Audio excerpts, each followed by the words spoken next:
Anyway, it's good to be here on a nice warm day. I brought the good weather with me from India, as you can see, but I'm leaving tomorrow, so I'll have to take it back with me.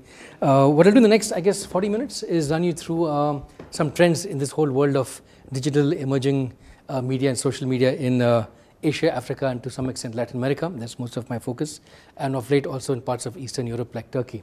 You can also follow me on Twitter. Is anyone tweeting over here? You can please use that hashtag, #Samplify, #Samplify. Okay, I'll share with you some insights from some of the books I edit. I've got a whole team of researchers across the emerging economies in Asia, Africa, etc. So I cover various aspects of digital, social media, etc. We also take a look at some of the social aspects of digital media. There's a lot of buzz, of course, about the good techie and business aspects of social media and internet. We also take a look at what are the social and political impacts of these technologies in the region. So as you can see from the Arab Spring last year, or was it 2 years back, there are all kinds of forces being unleashed thanks to social media and a youth completely plugged into digital media. So what you're seeing today among Asian youth is completely different from what we saw about a year or a generation ago. I also blog a lot on emerging startups. I do a lot of work with startups these days. So half my work tends to be with big companies looking at how to innovate, and the other part is young companies, startups looking at what new spaces to get into. So we have a couple of very good competitions in India. One is called Tech Sparks. Every year we choose the best product startups in India and showcase some of their offerings. Till about 5-10 years back, everyone used to think India is the place for the services industries, but these days it's also becoming the place for startups in Bangalore. So maybe one reason why people don't mind the traffic gridlocks in Bangalore is you can work on your smart startups on your mobile phone while you're stuck in traffic. So a huge number of startups are coming up in this space now, digital, location-based services, etc. I also have the good fortune to be a part of the juries of these various awards. So if you go to any of these websites, and I leave the presentation with the organizers, you can take a look at the best examples of digital content from around the world on all these various websites. So if you're interested in tourism, uses of tourism applications in Latin America, you can take a look at some of these links. If you're interested in e-services for the financial sector or mobile trading platforms, you can take a look at some of these awards for the mobile sites as well. Mobile Monday also publishes a bunch of reports. We have Mobile Monday chapters in about 140 cities around the world, and these are all focused on mobile startups. So one of our most active chapters in the region is in Sydney. I think there's a Melbourne chapter as well. So you can just go to mobilemonday.net, see which city you're in, and see if there's a local Mobile Monday chapter. And as the name suggests, they meet on some Monday of the month. It began about 10 years back in Helsinki when a bunch of drunken Finns found only one pub open every Monday evening from 6 p.m. to 4 a.m. so they could talk about mobile applications. It turned out to be a pub called Molly Malone's, and every now Molly Malone's pub around the world has become a hub for discussion for mobile innovations on some Monday of the month. So we meet in Bangalore on the 4th Monday of the month, Singapore meets on the 2nd Monday of the month, etc. So from all these chapters, we collect reports on what are the hottest startups in your country these days? What are the investors looking at? Which sectors are doing well? Which startups die after 2, 3, 4, 5 years, etc. So all these reports are available as free sponsored PDFs on these websites. We also use crowdsourcing for our research. We have 40 people in Asia Pac looking at internet and social media. We also crowdsource some of our research. For instance, we wanted to come up with a chronology of the various startups in India in the last 15 years. And we just ask people through Facebook, Twitter, email, etc., saying, come to this site, throw in your suggestions, we'll see if they're valid, and we'll update them onto this site. So we actually had a whole army of 400 startups saying, hey, I did this, I did that, and we put all this stuff onto this chronology. So we now want to take this crowdsourcing model to other venture capital associations across the world and ask them to build up a timeline of startups in different parts of the world and see which technology is hot, which peaks when, etc. So that's enough about me. Let me find out something about you guys. If you don't know the meaning of all of these words, you are from the wrong generation. Okay, so these are entirely new words which are being used in language these days based entirely on the effects of mobile and social media. Okay, so this is a social phenomenon now. It's not just a techie business political thing, it's a social phenomenon. Some of my favorites are, the winners can get an iPad from Sarah, I guess, later on. Obsessimist, obsessed with SMS. You know, I haven't got an SMS in the last 1 hour, something is wrong. Nobody loves me, operator sucks, iPhone sucks, etc. All the way down to the golden age of opportunity, not opportunity, but apps. We are seeing the rise of a whole generation of bedroom programmers these days. Kids in bedrooms writing apps and becoming runaway millionaires on the iPhone, on Android, etc. There were 8 kids in a hacking competition in Bangalore who came up with an app for speech recognition on the Android platform. They're now world's #1. 8 kids between the ages of 18 and 25. And that's how they get into this whole world of apps. You may have seen this slide by now. This is a very famous slide used by Ericsson as of last year, which is we are now currently in this phase down here where our devices are now talking to each other. iPhone synchronizing with iTunes, with iPad, etc. Then we come to the second wave, which you and I may not know very well because these are all intra-business, intra-sector kind of applications. This is how is wireless being used in the logistics sector, in the healthcare sector, etc. And then we finally come to the age when everything is networked. So as I come in, somebody says, hey, yo, Madan, you like spicy food, come to this place. You're a world music DJ. We have a pub down the street playing so-and-so music. So all this stuff can come automatically with feature profiling, with sensory scans in buildings, etc. Some of it is a bit scary, Orwellian, Minority Report kind of stuff, but some of it's pretty interesting in terms of what you can do with applications. So in about 10 years, we'll get into this kind of a phase where there are mobile devices everywhere. It's not just people that are connected. I think this is the first year, or was it last year, when the number of mobile connected things is more than the number of mobile connected people. So we now have a matrix that we're living in literally with sensors and smart devices everywhere. So along with the Internet of People, we are seeing a whole bunch of applications in the Internet of Things. So two of the startups that we came across recently are doing fleet management in emerging economies. Very often you find truck drivers, taxi drivers for big fleets who on their own take a small detour, do a bit of business on their own, and then they come back onto the main grid. But now with these sensors, you can track who's doing what everywhere. You can actually plan traffic much better if there is a cyclone or a hurricane, things of that sort. So a lot of stuff is happening in that space right now. So some of the work I do with my clients is in the area of scenario planning, which is looking 20, 40 years down the road. What are some very big trends that will change our world? Obviously, mobility is one. That's an issue very near and dear to my heart, being with the Mobile Monday network. Also, urbanization. Anyone who's been to any part of Asia knows that most people in emerging economies are moving towards the big cities. So there will be another, I believe, 20 mega cities, which is more than 20 million each in the next 10 years, 5 of which will be in Asia, 3 of which will be in China. So this is a huge trend and it's a big nightmare for urban planners, etc., but also very good opportunities for those in the field of architecture, etc. Then, of course, social networks, which is now converging with mobile. So the Facebooks of the world coming onto the smartphone, etc. Work-life balance is gone. There's no such thing anymore. So please have no illusions about I want to find a work-life balance. Life has come into work and work has gone into life. What matters more is how well can you multitask between personal messages coming in during work and work messages coming in after work. Green is another big hot area, and there's a great area for a lot of disruptive technology innovation. Companies getting into there's a company in India called Suzlon. They got into this whole wind energy thing because the founder was very frustrated with lack of good, reliable electrical grid supply in parts of Western India. So we started a wind energy company, and now this is becoming a big craze, solar, biomass, all other kinds of energy. Then, of course, security. These are all the nice rosy parts of the changes in our world, but there's also a big challenge with food and water. We had a delayed monsoon in India this year, and that has created havoc for many sectors of the economy. So guaranteed supply to food and water is going to be a huge challenge. So anyone doing mega plans, mega projects for connecting all the rivers of India or the lakes of India, etc., in other parts of Asia also can do very well. And finally, globalization. In addition to the usual rise of things like English, etc., we are seeing the rise of, for instance, Bollywood movies getting into Africa, the rise of K-pop. How many of you have seen that video, Gangnam, what's that called? Yeah, Gangnam Style, yes, there you go. See, now you can see a big generation gap over here. So those of you plugged into digital culture will notice that there's a Korean video doing the rounds, just like another one in India called Kola Veri Di about a year back. So this is how digital culture is propagating now. So there are also local variations of culture which are going global, and global variations coming down into our parts of the world right here.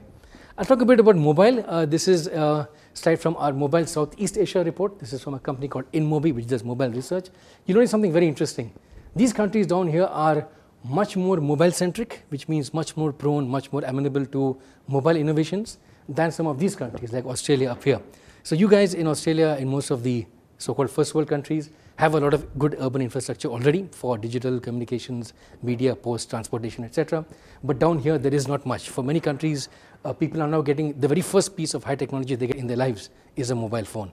So everything is riding on that phone, mobile payments, mobile services, mobile news, mobile music, everything. So for mobile innovation, these actually are much better markets than those markets up there with a few exceptions. So we're actually seeing very interesting things happening in places like Kenya, Nigeria, Tanzania, which aren't happening elsewhere. When I came here earlier this week, the taxi driver who got me from the airport was a Tanzanian, and he was telling me that they can pay taxi fares by mobile phones in Tanzania. But Australia is a very backward country for him because he can't do all this stuff on the mobile phone. Who would ever have thought that a Tanzanian would say Australia is backward when it comes to infrastructure? But yes, in some cases, when you look at mobile services, absolutely.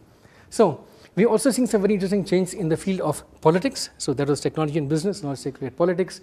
Way back from when the British general, I forget his name, Napier, I think, conquered the province of Sindh in India, in western India and Pakistan, he sent a telegram to his superiors, I have Sindh, Pekavi in Latin, which actually meant I have the province Sindh.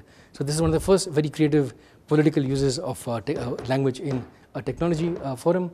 Then you had, of course, the cassette tapes, then CNN, etc., all the way down to the Arab Spring. And now people are asking, which country will be the next? Will Syria go next? Will Lebanon go next? Will Djibouti go next? And even within Africa, people are asking, will Zimbabwe go next? Will the same Arab Spring lead to an African Spring? So a lot of concern among governments in the region about how to control in some way these the forces coming out from social media.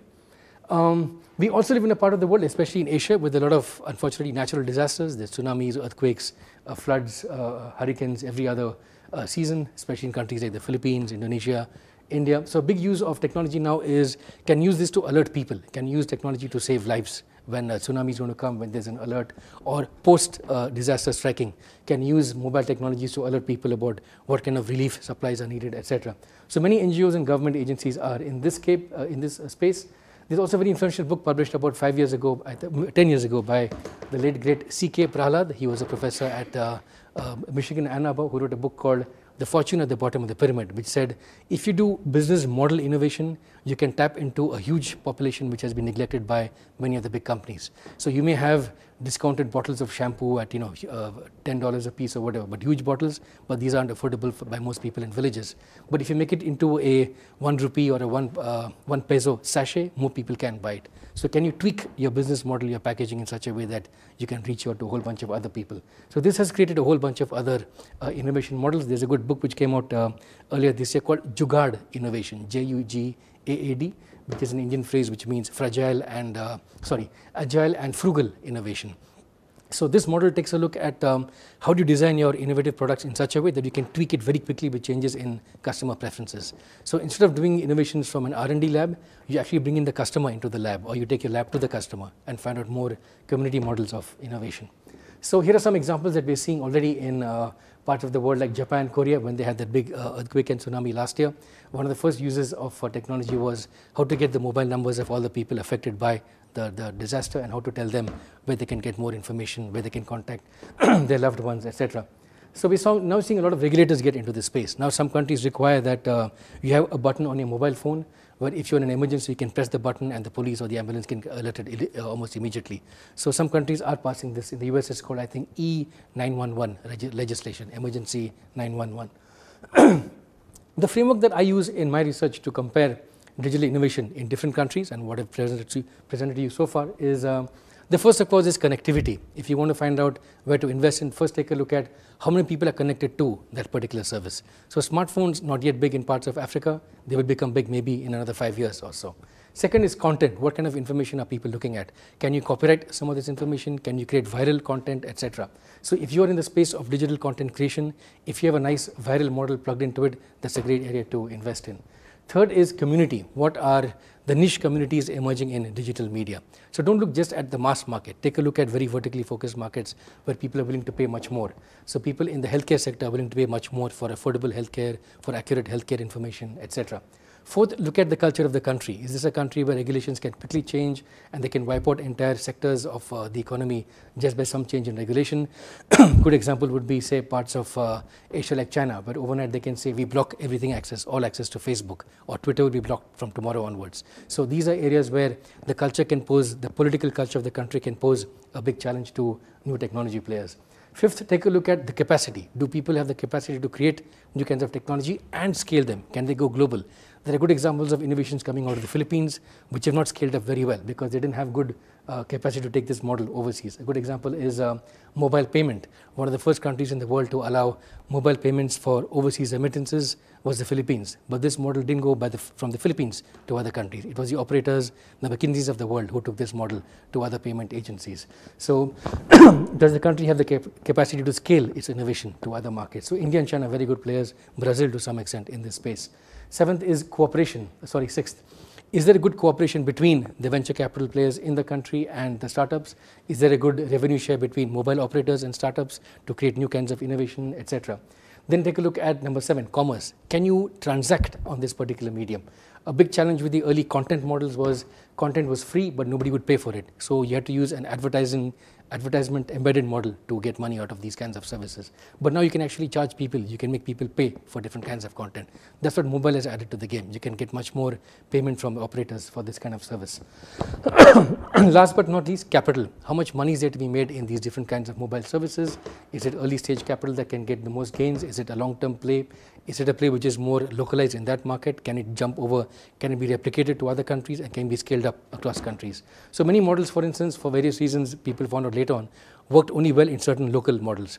So for instance, in the case of M-Pesa, which is the mobile payment service in Kenya, people thought, oh, this is a great model, it can scale very quickly to other markets of South Africa. They tried in South Africa, it didn't work. Why? They already had enough credit card penetration and there were other incumbents using other kinds of local models of payment. So it's not necessary that a model which works well in one emerging economy works well in another one also. There are various conditions which apply in terms of scalability, etc.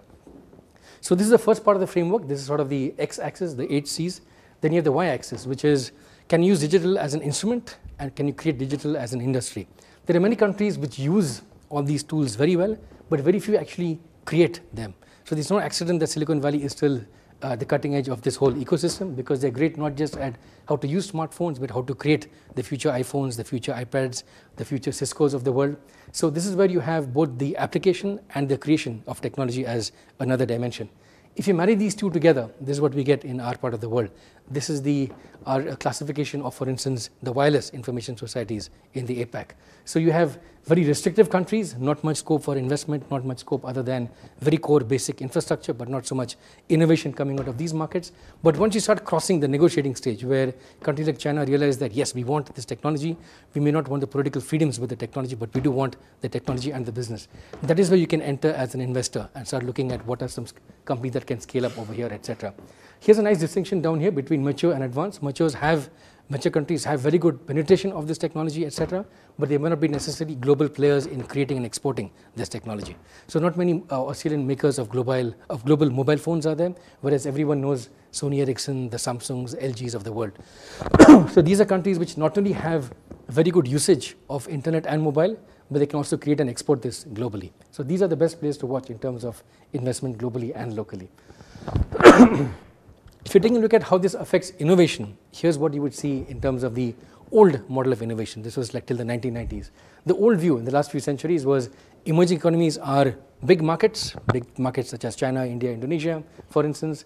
They're also good places for low-cost manufacturing, and later on with the rise of outsourcing, offshoring, etc., countries like India, Philippines also became big for low-cost manufacturing and low-cost services also. The new model now says, in addition to all of this, you also have this in emerging economies. New centers of R&D, so many R&D labs of the big MNCs are in China, India, to some extent Singapore. You're also seeing reverse innovation, new innovations coming up in emerging economies and going back into the MNCs' home countries of the US and Europe. I'll give you some examples later. Co-creation. Many companies like SAP Labs, etc., now co-create products simultaneously from Germany and, say, India. So the same R&D team is split into two. One works in India, one works in Germany, and they together create a new product for instance, mobile applications of SAP, etc. And there are also now new competitors coming out from Asia and China, from India and China, for instance, in Asia. So Haier has become one of the world's largest manufacturers of consumer appliances. InMobi has become the world's largest mobile ad network. So these are new competitors coming straight from emerging economies, which are taking on the best of the West in that sense. Some quick numbers now from mobile. I'll come to the second part. How long on time now? Is it 3:30? Oh, good. I'll leave this presentation with Sarah anyway, so you can take notes afterwards if you want. So if you take a look at mobile, mobile is now becoming the most important access point for any kind of rich media services, including internet, for anybody in most of Asia, China, Indonesia, India, etc.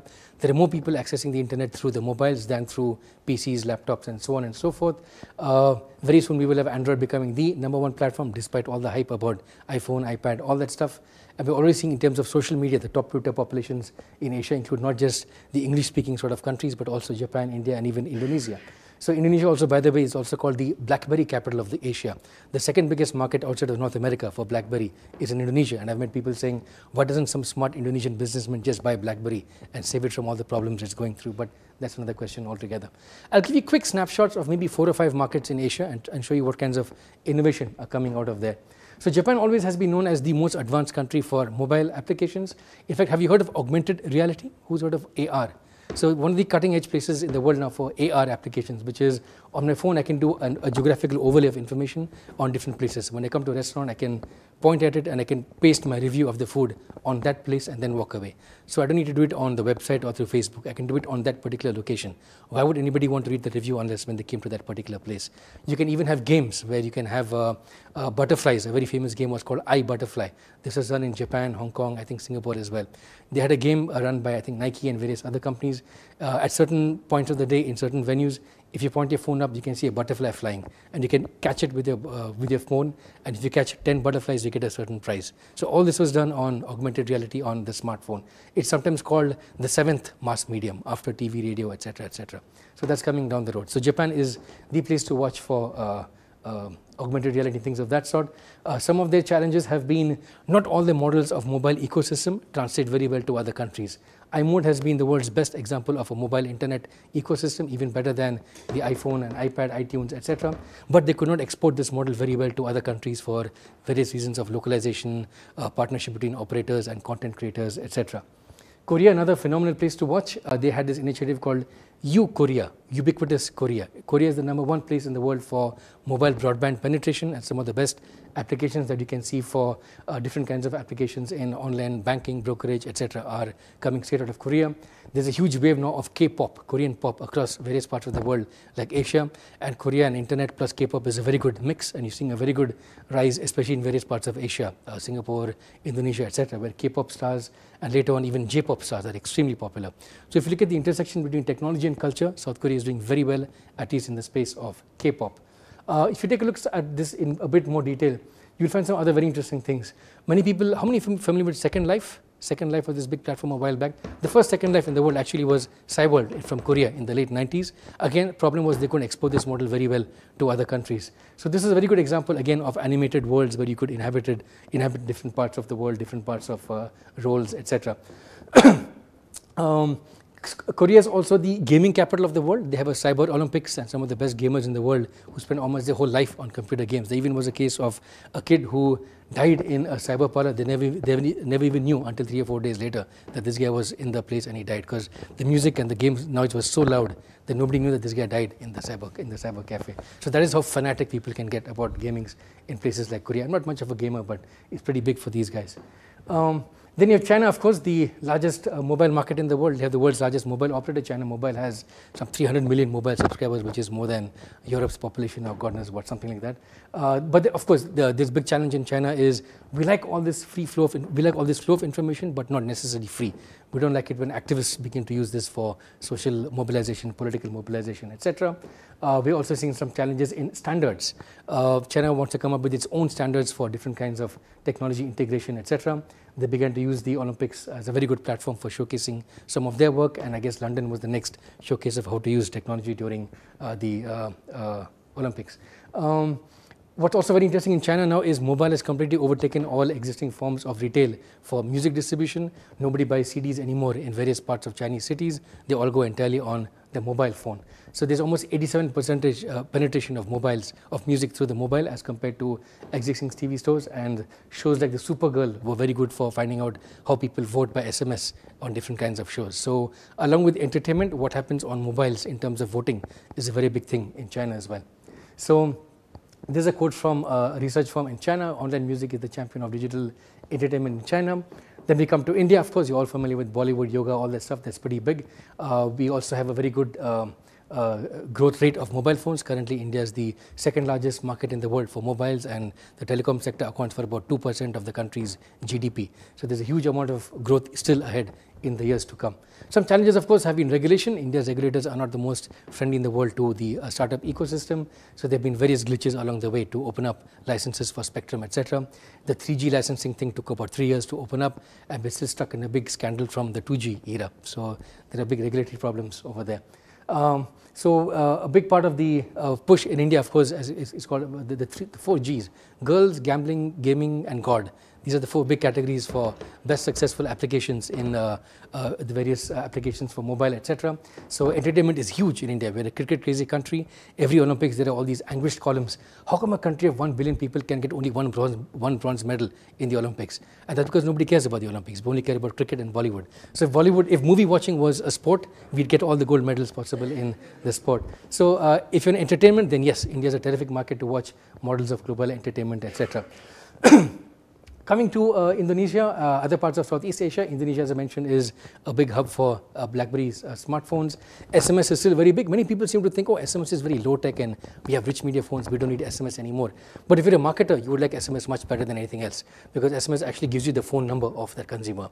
And when you have permission marketing, you can actually build permission marketing databases on top of SMS. So don't believe all that hype about SMS is dead or messaging is dead. It's very much here to stay, and the whole marketing industry will ensure that mobile marketing will be the best form of marketing in the years to come. These are some social applications that we've seen. This was when a volcano erupted in Indonesia called Merapi, and somebody set up their own Twitter account on their own, saying this volcano has erupted and these are all the different kinds of supplies that we need, etc. So this is entirely bottom-up, non-NGO kind of activity. Citizens on their own began to use social media to communicate with each other. So Twitter or BlackBerry DM on top of smartphones is a killer application in Indonesia. So messaging kind of applications, messaging kind of social services will be very hot in Indonesia for years to come. If you take a look at Nepal, let's take a look at Bangladesh. You all know that Muhammad Yunus got the Nobel Prize in Economics, and his contribution was how to come up with microfinance models for scaling up loans to different parts of the population. One problem with the microfinance model for many years was the cost of a microfinance transaction was much more than the cost of whatever value you could get out of that transaction. So many companies didn't get into microfinance for several years because the cost of servicing villagers, for instance, was too expensive to manage the kinds of loans that they were asking for. But now they find that through mobile phones, you can actually reduce the workflow significantly. So mobile plus microfinance has become a very hot combination in the development sector. So the World Bank, even way back in 2008, said that the biggest lever to scale up microfinance can actually be mobile phones, because more people in the world have mobile phones than banking accounts. And in various parts of the world, in Africa, Kenya, for instance, only 5% of the population is banked, but there's 90% penetration of mobile phones. So when you put 2 and 2 together, you can find that you can do much more through mobile banking than conventional forms of banking. What's also important is not to look just at digital by itself, but how digital interacts with traditional kinds of interaction with physical media, etc. So we see very good synergies now between traditional and new media. TV plus wireless, such as SMS voting, print and wireless through digital news. You can get big reports in magazines, but different kinds of reports through SMS, headlines, alerts, etc. Another great example is flash mobs. I think there was some big flash mob recently in Sydney, Melbourne, etc. after Michael Jackson died last year, etc. So for various reasons, celebrations, marketing, social causes, political causes. Some of the riots in Madrid yesterday were also coordinated partly by smart mobs who were protesting what is happening in Spain. If you take a look at some of the vertical sectors, moving beyond just a consumer-centric focus, another huge sector to be disrupted by mobile is the automotive sector. So whether you're doing fleet management or car management, a big part of the action now is in-car, in-house wireless applications within cars. So if you're getting into various verticals, I would suggest the 3 best ones to look at are transportation and logistics. Second would be education, how education is being transformed, not just campuses, but corporate education, how that's being transformed through mobile and social learning. And the third would be healthcare. These are 3 sectors going through the biggest disruptions currently.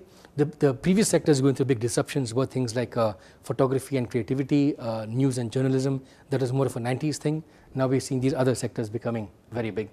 So in conclusion, what I would point you towards is some examples, some concrete examples beyond the theory of what's happening in terms of mobile innovations. So for instance, if you look at the business part of it, here are some innovators which are doing very well in emerging economies. For instance, if you look at some startups, InMobi started about 5 years back in Bangalore. This was a group of Silicon Valley returned Indians who said, aha, there's a big model for mobile advertising and marketing in emerging economies, which the big guys aren't looking at. So they set up a company called InMobi, which now is the world's #2, second largest mobile ad network, competing head on head with the likes of Google. There's another one called Rocket Talk, which is also a social networking platform within South Asia for people who love Bollywood movies and music and all that stuff. And this is how you can compete with songs. It's just like karaoke, we have different kinds of variations in South Asia. Some of the big guys getting into mobile are, for instance, Turkcell. This is a Turkish operator which has the world's largest permission-based mobile marketing database. So if you go to any mobile marketing conference, you will see Turkcell as the best example of how they created very good promotional awareness campaigns to get consumers to share their mobile numbers for permission-based mobile marketing. So that's a great example. M-Pesa, of course, I mentioned earlier, the mobile payment platform from Kenya. Some big companies getting into innovation in emerging economies now are Nokia Life Tools, trialed first in Indonesia, India and Nigeria, which is SMS-based or smartphone-based information services for farmers. Where can I get the best garlic prices in Asia? Where can I get the best prices of soy in different commodity markets like Chicago, etc. IBM has set up a service center for innovation in the International School of Business in Hyderabad to take a look at how you can repackage services in different ways for different markets. So there are some enterprise grade services they offer, which is good only for the very large companies. Now they're looking at the SMEs, small and medium enterprises, how to repackage services for smaller companies. GE in the healthcare center in India has come up with a portable ultrasound scanner. They also came up with a portable X-ray kind of a machine, which is now being sold back in the US. So these are models which were innovated first in India, in other parts of Asia, and then taken back to the US. There's a new phenomenon now called reverse innovation. It happens in emerging economies and then goes back into the advanced economy. So there's a whole book about that now called reverse innovation. If you take a look at social innovation, one of the best examples is Ushahidi. How many have heard of Ushahidi? This is a platform which came out of Kenya. There was a group of bloggers in Kenya who, during election violence about 7-8 years back, came up with a platform where you could actually map where was violence breaking out in different parts of Kenya with a mix of GPS coordinates as well as SMS alerts. This was used later on in the aftermath of the earthquake in Haiti and also in the aftermath of the tsunami in Japan. So can you imagine a Kenyan platform for emergency relief distribution being used in Japan, because they didn't have this in Japan at that time. So now this has become a textbook case of how innovation can jump up in business and social areas from an emerging economy and go back to other parts of the world. Nano Ganesh won an award for the M-Billionth Awards in South Asia and the World Summit Awards. This is an SMS-based tool to turn off water pumps in different parts of the farm for huge farmers in Asia. So very often a big problem was they got huge farms to traverse. If it's raining, they can't traverse to different parts of their farms. So the pump keeps running and a lot of that water gets wasted. Now the pumps are off by default, and you got a GPS plus SMS based alerting system, and you can look at a map and say, I want this pump to come on now, I want that pump to come off later. So for people with huge big farms, this is a massive water saving tool. In the aftermath of the Thai floods last year, Thailand had severe floods in the month of December. And a number of citizens set up their own site called thaiflood.com, where citizens on their own were taking photos of which street is becoming flooded now and which street you must evacuate, which part of the city you must evacuate right now. So this is entirely done bottom up without any government support at all, based on cloud-based tools from Google. So if you're in cloud computing, cloud infrastructure, cloud content, this is a terrific application in the case of flooding. I give the example already from Indonesia. These are some other examples from Africa. Frontline SMS is actually a UK company which makes SMS solutions for healthcare awareness. And they sell this to healthcare solutions providers in Africa. So when you create awareness about malaria, awareness about AIDS, you can use their tools to send permission marketing based campaigns for people in these areas. So there's sort of a mix between a social model and a for-profit model. So there's a very, very fine line in some of these cases. Mixit is South Africa's biggest mobile social networking platform. It is South Africa's answers to the Facebooks of the world, which runs entirely on mobile, and in many cases entirely on SMS. You can do exactly what you did on Facebook, also on SMS. Some emerging research frontiers that I see. For instance, how to take a look at subsectors within industries. Entertainment, for instance, is a very broad sector. How is the movie sector being impacted by social media? How is music, how is performances being affected by social media? Policy is becoming a very big challenge. We're now seeing a clash between internet and telecom and mobile, but many policy departments and governments are still separate. Many governments have a Ministry of Telecom, Ministry of Broadcasting, Ministry of Information and Technology. Convergence is making all of them communicate with each other. So huge challenges for governments in this area as well. If you are a researcher or an academic, these are 5 areas of theories which are colliding in this whole converging space. One is the mass media models of communication. So internet TV still uses this kind of a model. Then there's the telecom model, which is the more people access a particular network, the value of the network grows exponentially. Then you have political communication. The Arab Spring was a great example. When will people believe a message coming on mobile or the internet, and when will they not believe these kinds of messages? Then you have the entire world of social media, which Manuel Castells, the Spanish scholar, calls mass self-communication. So the last few centuries were the era of mass communication.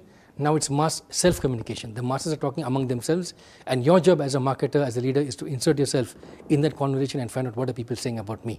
So this is a very interesting model coming out from the world of social media, mass self-media. Then finally, there is interaction design. So this is good news for all those coming out of college these days, which is if you can design well, if you can hack well, the world is yours. You can be the next billionaire on the iPhone, etc. If you're an investor, you would look at 3 or 4 other things. Look beyond the hype. Don't look just at the front page headlines. Don't look just at the activity metrics, which means Facebook has 30 million users. Okay, good. So what? What process improves because of this? Are people exchanging more news because of this? Are people downloading more music because of this? What process is being affected by this technology? Then you take a look at the knowledge metrics. What kind of research makes the most sense? How credible are these metrics? Who's saying this stuff? A technology report sponsored by a technology player may not be that credible, but someone used by a report by an end user of healthcare provider services, they might be more credible in the healthcare sector. So where's this knowledge coming from? All knowledge has a bias. So can you put a figure, a number, and access to this knowledge? Fourth is people. This is the biggest asset for any innovator. What kind of teams are there in the innovating companies that you're looking at? Is it a team of people who understand only the local market? Is it a group of people transplanted from Silicon Valley trying to do something in China or Indonesia, etc.?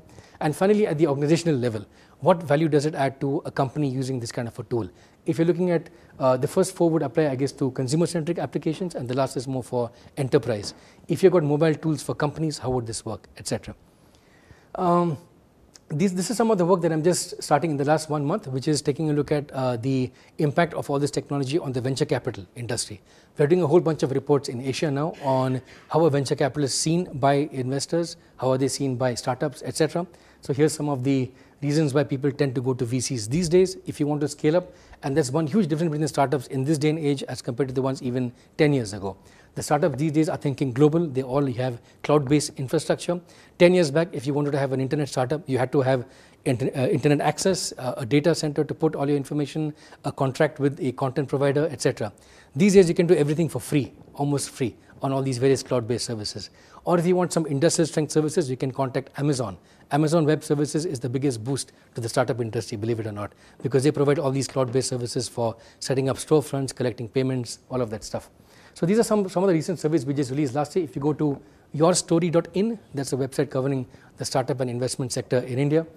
You can see some of the winners of our competition last month. This was the top 30 product companies from India, not services, product. So these are not the Infosys and Wipros of the world. These are Cavantech, Appletics. These are all companies looking at big data, analytics, cloud computing, things of that sort. I'll end with a quote from Google. What's most important about the future of new media, mobile, social, etc., is that it is more for the masses than for the elite. We have what we need already in terms of infrastructure, but the masses have nothing but mobile and technology in terms of global and local digital communication. I'll end over there. You can follow me on Twitter or email me at one of these IDs. I think in a previous life, I was a gypsy. In this life, I'm a gypsy with email, digital nomad. Thank you.